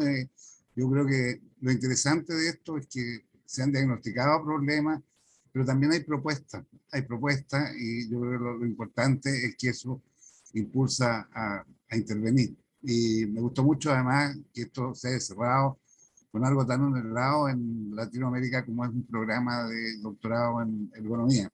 Es difícil desafío, pero yo veo que hay un grupo que está empujando y que va a salir adelante con esta iniciativa tan esperada. Yo como editor de la revista debo decir que en los 50 años que va a cumplir nuestro departamento de ergonomía en la Universidad de Concepción el próximo año, vamos a tener un gran congreso que esperamos que ustedes vengan. Hemos tratado de contribuir con mucha humildad, con mucha cautela, ¿no es cierto? Y vi entre el público en una de las preguntas a mi querido amigo Miguel Acevedo, que ha sido como el rey de las comunicaciones en la ergonomía, ¿no? Que siempre nos ha inquietado cómo comunicarnos, cómo crear redes cuando Internet estaba todavía en sus albores, de manera que ver el logro de RelaESA, cómo se ha avanzado, es fantástico. Pero al mismo tiempo, por mucho tiempo, nosotros, como les digo, con mucha cautela, pensábamos en una revista porque creíamos que era una necesidad. O sea, yo creo que las comunicaciones científicas pueden no sonar bien, pero no se hacen por WhatsApp, ¿no? Yo creo que hay órganos científicos para difundir y en eso hace falta en América Latina no solo la revista que nosotros hemos creado, sino que muchas más revistas. De manera que yo creo que ha sido un hito muy importante que este seminario se haya hecho en torno a las publicaciones. La revista nuestra está abierta, no es una revista para nosotros, estamos en vía de indexación y no podemos caer en la endogamia, de manera que es una revista que está abierta a toda América Latina y esto fue realmente un ejemplo de cómo se pueden lograr cosas que vayan permitiendo avanzar en campos tan importantes como es la salud. Así que a mí como editor quiero dar las gracias a Cecilia y a Carlos Aceves por el tremendo esfuerzo que hicieron, pero también quiero mencionar a Carla Estrada, que es la productora editorial de la revista, y a Esteban Oñate, que está dentro del comité editor y que también ayudaron para que esta iniciativa llegara a buen término. Así que le agradezco a los participantes, a cada uno de ellos, conozco a muchos de ellos, no a todos, pero les envío un gran abrazo y les doy las gracias por su contribución. Muchas gracias, doctor Elías,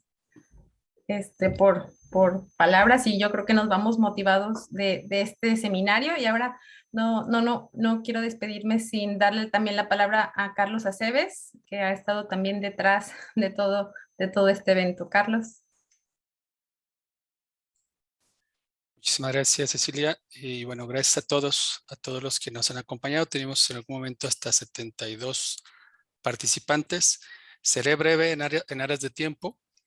Me gustaría primero decirles que lo que experimentamos hoy, la sesión pasada estuve moderando y toca como poner menos atención, pero hoy estuve disfrutando sus presentaciones.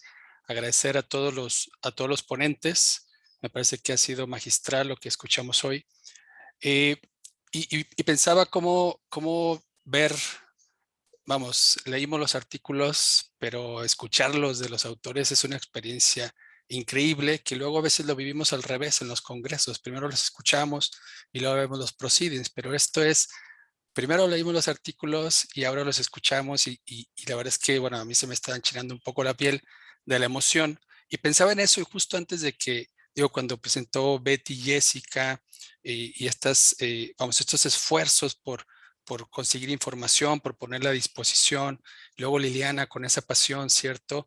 El trabajo de Jonathan y Jordan ahí de meterse al hospital en esas condiciones. Y pensaba cómo era esta parte bonita de ver la relatoría en vivo, pero en eso empezó los profesores, los doctores Gabriel y Karen con esta experiencia de autoetnografía, y bueno, creo que ahí llegó el momento en que todos nos conectamos realmente con ese rol, que además de ser, por supuesto, ergonomistas, como le digamos en nuestros contextos, o trabajadores de la salud, a pasar al rango de ser pacientes, en donde todos, de alguna manera u otra, nos ha tocado, quizá los más jóvenes menos, nos hace sentir las cosas. Yo me imaginaba a nuestros colegas de la red, ¿sí?, que están dentro de los sistemas de salud, cómo estarían escuchando estas relatorías del doctor Gabriel y la doctora Karen. Y bueno, no es para menos el esfuerzo tremendo que nos aportan John y Albert, acumulando estas herramientas de uso sencillo, que era una demanda que teníamos de nuestros colegas de la red que no son ergónomos, pero ¿cómo empezamos, no? Y este fue un esfuerzo muy admirable.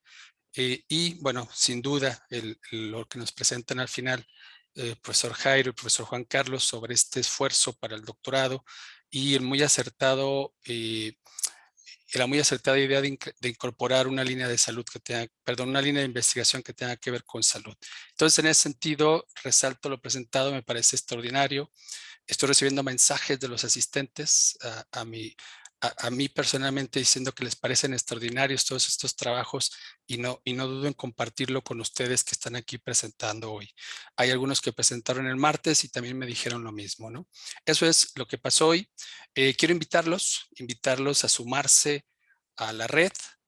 Quiero invitarlos a sumarse a escribir para la revista Ergonomía, Investigación y Desarrollo.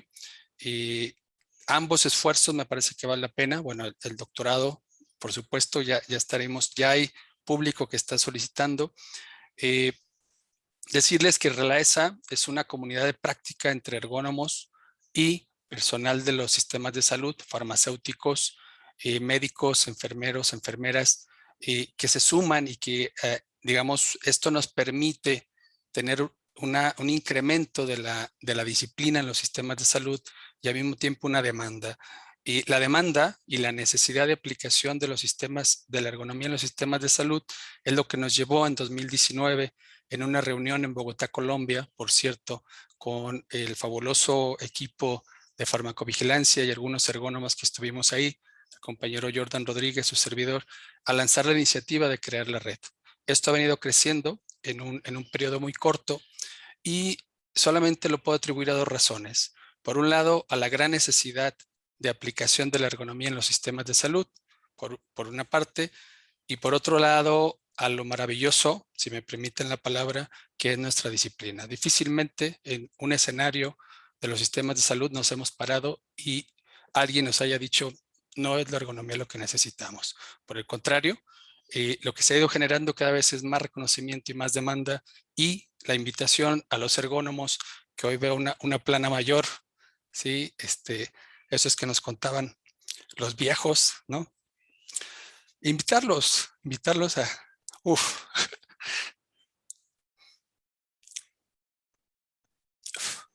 a que se sumen. Y por último, y bueno, solamente nos quedan 2 minutos, agradecerles a todos, autores, equipo editorial de la revista, doctor Ilia Zaput, con el corazón en la mano, muchas gracias. Y al equipo de Relaesa, a todo el equipo de Relaesa que hace posible que esto avance y que sea una realidad día con día. Muchísimas gracias y seguramente tendrán información de nosotros de las siguientes actividades. Cecilia, over to you. No, pues ya que más decir ante tanto sentimiento y palabras, más que reiterarles, les puse por ahí nuestro correo de unirse de manera activa a la red. Ese es el llamado a la revista, y pues que tenemos mucho trabajo, pero espero que después de estas 2 jornadas, sobre todo, tengamos muchas ganas de seguir trabajando juntos. Muchas gracias, y pues nada más por redes sociales vamos a difundir los videos para que si alguien se perdió alguna o quieren revivirlas, ahí van a estar disponibles. Hay una solicitud para abrir cámaras y tomar algunas fotos. Sí. Entonces todos los que tengan. Abran sus micrófonos y vamos a darles un aplauso a todos los organizadores, por favor. No se puede. Ese es nuestro doctor Rosalío. Muchas gracias, doctor. Gracias. Tú, Carlos, tomas una observación se absorbe fundamentalmente por el protocolo de la cuidar. Estamos grabando, entonces queda todo esto grabado ahí al final. Está bien, perfecto. Ahí al final todos celebrarán este momento bonito. Muchas gracias, colegas, amigos, todos. Hasta pronto. Hasta pronto, que estén todos bien. Gracias, hasta pronto. Es un gusto ver a todos mis cuates de antes y de ahorita juntos. Adiós. Muchas gracias, buena tarde. Abrazos. Adiós. Hasta luego. Nos vemos. Gracias. Felicitaciones. Chao, muchas gracias. Chao, gracias. Muy gentil. Cecilia, contigo quisiera hablar, pero en otro momento. Sí, te paso. Me parece muy chévere. Ajá. Listo, sí. Gracias. Sí. Bueno, ok, un abrazo. Que estén muy bien, muchísimas gracias. Muchas gracias, Karen, un gusto conocerte. Qué motivo, Carlos, lo mismo digo. Perdón, no pude evitarlo, Karen, disculpa. No, eso está muy bien, sí, eso está muy bien. Sí. Además es que es finalmente la esencia, ¿no? O sea, entre todo el tema académico, científico, etcétera, así como que tratamos como que todo tiene que ser de cierta orden, de cierta objetividad, entre comillas, ¿sí? Pero cuando lo que realmente mueve es finalmente eso, el sentimiento y ver, digamos, lograr lo que se quería en ese momento. Creo que estuvo muy bien. Muchas gracias. Bien, al contrario, gracias a ustedes. Paro grabación.